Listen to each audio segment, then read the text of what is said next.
कलीम ਨੂੰ ਪੁੱਛੋ ਜੀ ਜਿਹੜਾ ਸਰ ਨਾਲੇ अपना उन्होंने फरमाइश पाओ कि वो अज दा नशिस्त दा आगाज करन जी और ताकि असी कलीम रजा जेड़े ने अपना उस शहर तो आए ने जिथों शायर मशरक आए सन और मशरक तो आके मगरब विच ना पैदा करना बड़ा मुश्किल काम है। वो देखो ना वो तो बहुत थोड़ा टाइम होंदा है मशरक विच किसी भी सूरज दा रहन दा। अल्लाह ताला इन्हां सलामत रखे इस इकबाल दे शहर दे सारे जिन्ने भी फनकार ने ते कलीम रजा जेड़े ने एक इहो जिहा काम पे करदे ने कि पूरे मुल्क च मेरा ख्याल है मेरी ते 60-65 साल दी जेड़ी रेडियो दी एक जिंदगी है उहदे च मैं तां मतलब बड़े ढेर सारे तबले वाले वेखे बड़े बड़े बुजुर्ग असातिज़ा देखे ने मगर जो काम इन्हां कोल ने जेड़ी तिरवट सुनांदे न जी वो मैं नहीं सुनी मीर साहब वाह वो सुनने अज इन्हां कोलों और ये भी इन्हां को पूछना भी तबला कित्थों शुरू होया कित्थों तिकर पहुंचया ते हुण कित्थे है। बिल्कुल हुण ते मेरा मतलब सोटियां मारदे ने ओनू जेड़ा तबले दी आवाज कढदा है वो की ओनू पता नहीं की कहंदे ने उन्हां ने रखिया हुंदा कोई R8 बस ड्रम R8 वो तबले दा R8 ही रैट है वो समझो ना वो तबला ही चूहा समझो ना। लो सर जी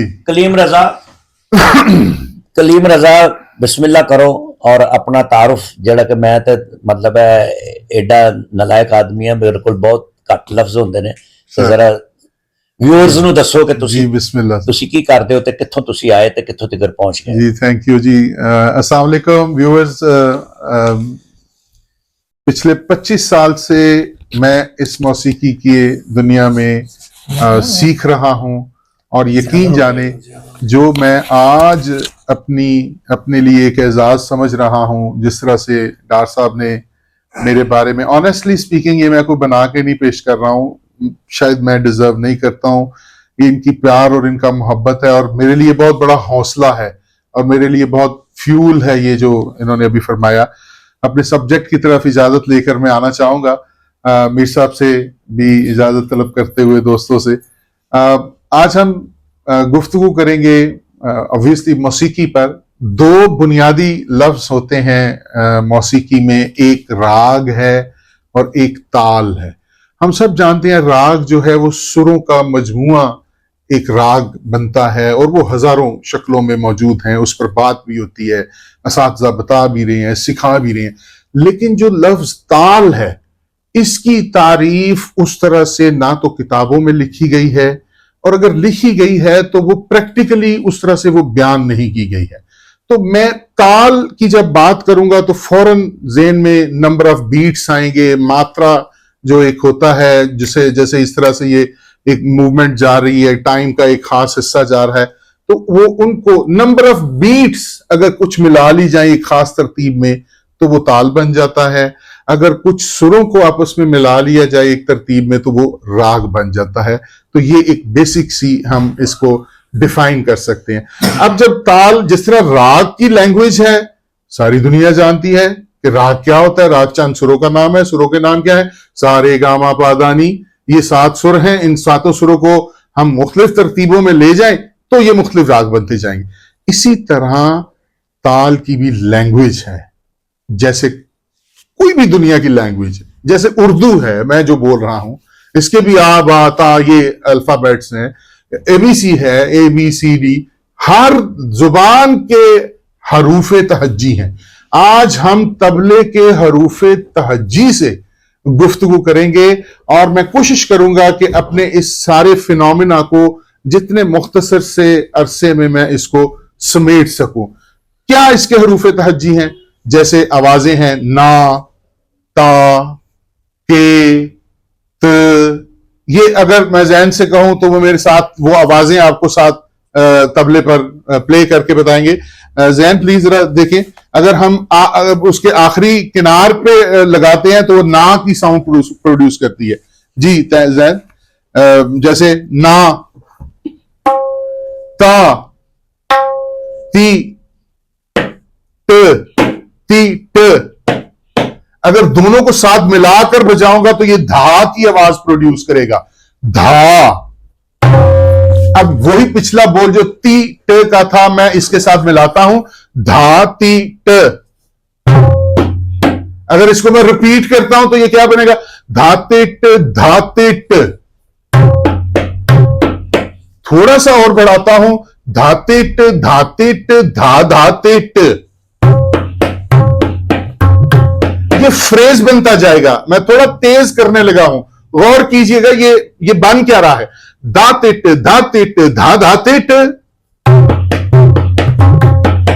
धाते ट धा गेते ना गेना। अब ये एक फ्रेज बनती जा रही है, ये इसको हम कायदा बोलते हैं, बड़ा आम बजाया जाता है। बच्चों को शुरू में जो हम बोल देते हैं वो इस तरह के बोलों में से, जैसे धाते ट धा धाते ट धा गेते ना गिनना। अगर इसी को मैं थोड़ा सा तेज करूंगा तो ये और अच्छा लगेगा आपको, धाते ट धा धाते ट धा गेते ना गिना, धाते ट धा धाते ट धा गेते ना गिना, धाते ट धा धाते ट धाते ट धा धाते ट धाते ट धा धाते ट धा गेते ना गिना। सो ये एक छोटा सा फिनोमिना है, इसकी हम अनलिमिटेड प्रपोजिशंस, आगे इसकी फॉर्मेशंस, इसके पलटे हम बना सकते हैं बेस्ड ऑन आवर स्किल। अभी हम इसी तरह मिलता हुआ एक प्रेजेंट करते हैं। उसके बोल पहले मैं उसको ठा में यानी उसके निचले दर्जे में पढ़ूंगा, उसके बाद उसको मैं उसके ऊपर वाले दर्जे में पढ़ूंगा। तो वो किस तरह से निकलता है ये गौर कीजिएगा। बोल है जी, धातिक धेटते कट गद्दी गिनना, धेटे धेटे धातिक धेटते कट धेटे धागे ते ना गिनना,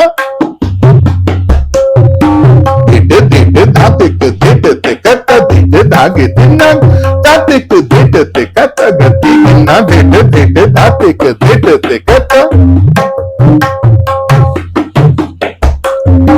इसको मैंने जब डबल करूंगा, दुगन करूंगा तो उसका मिजाज क्या बनता है, धेटे धाते धेटे कट धेटे धागे ते नागे, धक धेटे कट दिगे ना धेटे धेटे धागे धेटे कट दिगे धागे ते नागे, धागे धेटे कट दिगे ना धेटे धेटे धागे धेटे कट दिगे धागे ते ना, धागे धेटे कट दिगे ना धेटे धेटे धागे धेटे कट दिगे ना धेटे धेटे धागे धेटे कट दिगे ना धेटे धेटे धागे धेटे कट दिगे धागे ते ना, धागे धेटे कट दिगे ना धेटे धेटे धागे धेटे कट दिगे ना धेटे धागे धेटे कट दिगे ना धेटे धेटे धागे धेटे कट दिगे धागे ते ना, धागे धेटे कट दिगे ना धागे धेटे कट दिगे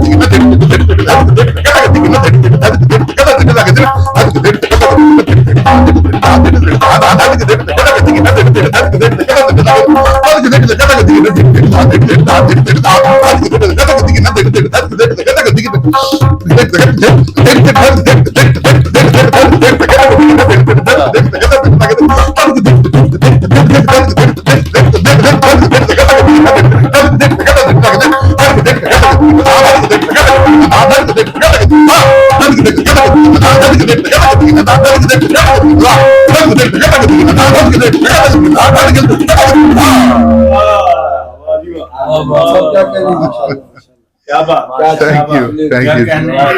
कलीम साहब, ये वैसे तो जाहिर है पंजाब घराने की होगी ये सारा सिलसिला जी, तो ये किसी उस्ताद की डिजाइन की हुई है? जी मैं अगर मुझसे आप सच पूछेंगे तो ये मुझसे अगर आप सच पूछेंगे तो ये जो हादसा है मैं आपको सच वल्लाह बिल्कुल हकीकत बताऊंगा।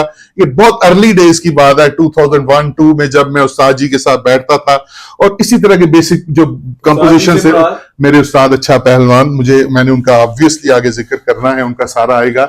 ये उन्हीं की जूतियों का सदका जो आपके सामने पेश किया है, मेरा इसमें कुछ नहीं है।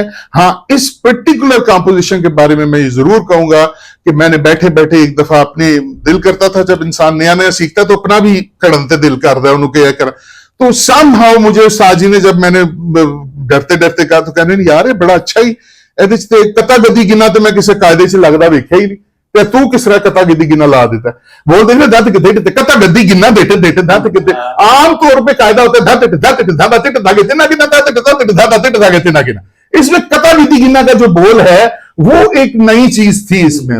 तो ये हादसाती तौर पर कह ले जैसे भी है, ये मैंने एक इसकी कोशिश की, इसके पलटे भी मैं और जैन मिलके ही हम कर रहे होते हैं। और ये बस यूं समझे कि ये जो सीना बसीना वाली बात है, ये जब औरती है तो फिर अगर तो हम इस पे ध्यान करें तो ये तो अनलिमिटेड बनेगा ना, इसकी तो कोई हद ही नहीं है। ये इसके जितने मर्जी में पलटे बनाता जाऊं, 1 घंटा मेरा ये एक कायदा ही ना वो खत्म हो। तो ये सिर्फ और सिर्फ उस रोशनी की बदौलत है जो उस्तादान की फैज़ नजर की वजह से हमें अता हुई, और थोड़ा सा कोई सिरा शायद इसका वो भी शायद ना नजर आया हो। ये इतना वसी है। मियां कादर बख्श इंडिया चले गए तो उस वक्त के नामवर अहमद जान त्रिखवा, कहीं उन्होंने कह दिया कि वो पंजाबी क्या तबला बजाएगा, उसके तो गुटों में सीसा भरा हुआ है।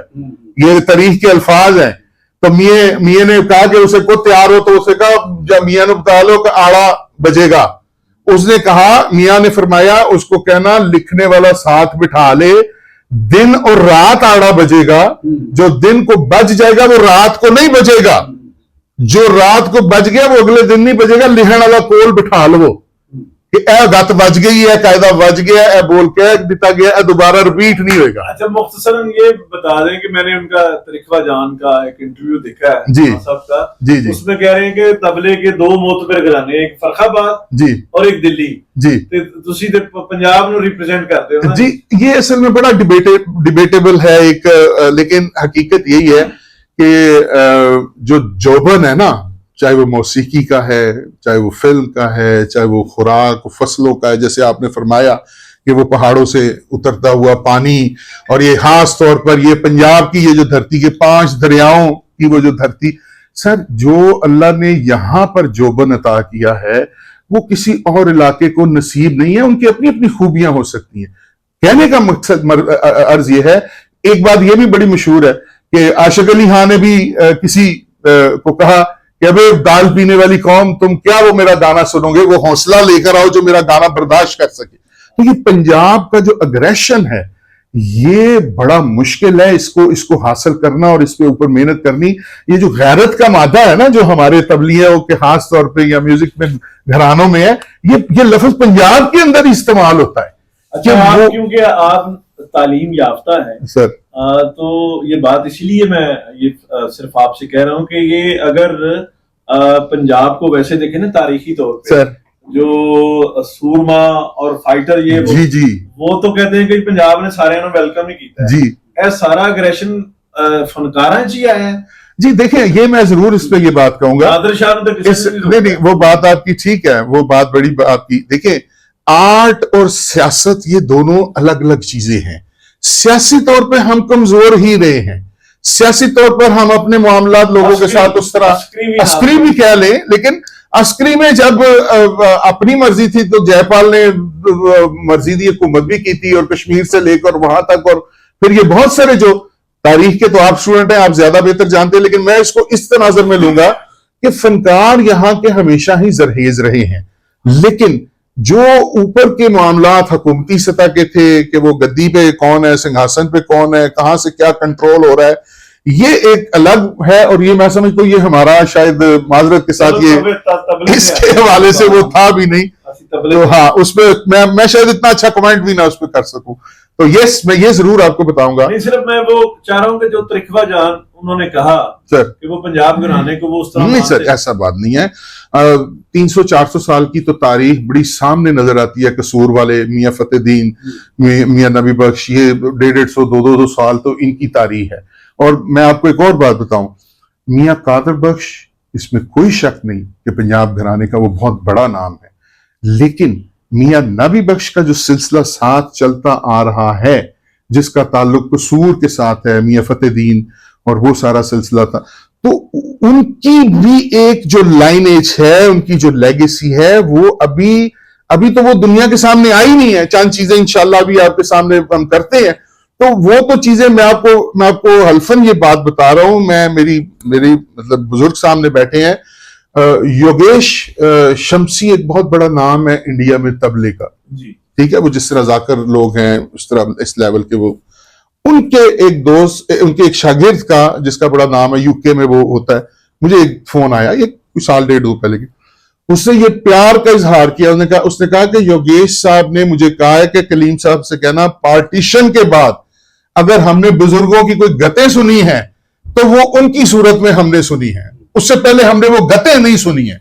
और वो सारी गतें जो थी वो मियां नबी बख्श का सिलसिला, मुझे चूंकि मेरे उस्ताद जी का बड़ा करीबी सिलसिला था, मियां कादर बख्श के साथ उनकी रिश्तेदारी भी थी, मियां अक्खो जो बाद में बजाते भी रहे और उनके खलीफा अख्तर, वो मियां मेरे उस्ताद जी के भांजे थे, उस निस्बत से वो बड़े करीबी, वो मियां के भतीजे थे मियां कादर बख्श। अच्छा, उस हिसाब से उन्होंने तबला सारा मेरे उस्ताद जी से सीखा, क्योंकि भांजे थे, जोली में बिठा के तबला, खानदानी क्लैशेस की वजह से मियां के साथ उतना मिलना जुलना आसान नहीं था उनका, यहाँ आना जा। अच्छा, वो जब भी बजाते थे तो मुझे अपने उस्ताद जी के बाज की खुशबू नजर आती थी उसके अंदर कि ये बाज ही उनका है, ये तो काम ही उनका, ये दिर है ही उनकी, यही हमें सिखाई थी उन्होंने। सो इसका दूसरा मतलब ये भी है कि अगर वो खलीफा था तो फिर बहुत सारा तबला, तो उस्ताद जी मेरे अच्छा पहलवान, अल्लाह को करवट कर जन्नत नसीब करे, तो वो चल रहा है फिर आगे।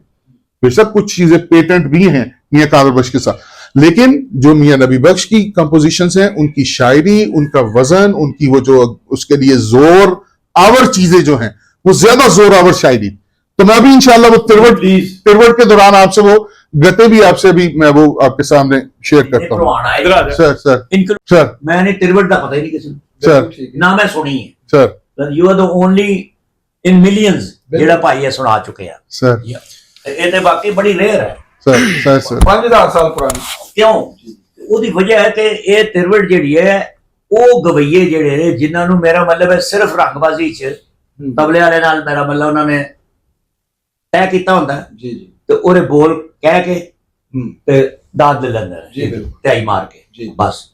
ਬਾਕੀ ਉਹਨਾਂ ਨੂੰ ਪੂਰਾ ਸਬਕ ਨਹੀਂ ਆਉਂਦਾ। ਨਹੀਂ ਜਿਸ ਤਰ੍ਹਾਂ ਸਾਡੇ ਇਸ ਮੁਲਕ ਦੀ ਨੋਟੇਸ਼ਨ ਹੈ, ਜੀ ਜੀ ਆਪਣਾ ਪਹਿਲਾ ਸਬਕ, ਦੂਜਾ ਸਬਕ ਜਿਹੜਾ ਕਨਵੈਂਟ 'ਚ ਸਿਖਾਉਂਦੇ ਨੇ ਬੱਚਿਆਂ ਨੂੰ, ਉਹਦੇ ਬਾਅਦ ਕਿਸੇ ਬੰਦੇ ਨੇ ਗ੍ਰੈਜੂਏਸ਼ਨ ਨਹੀਂ ਕੀਤੀ ਪੂਰੇ ਮੁਲਕ 'ਚ ਨੋਟੇਸ਼ਨ 'ਚ। ਜੀ ਜੀ ਬਿਲਕੁਲ notation is an international language like Google.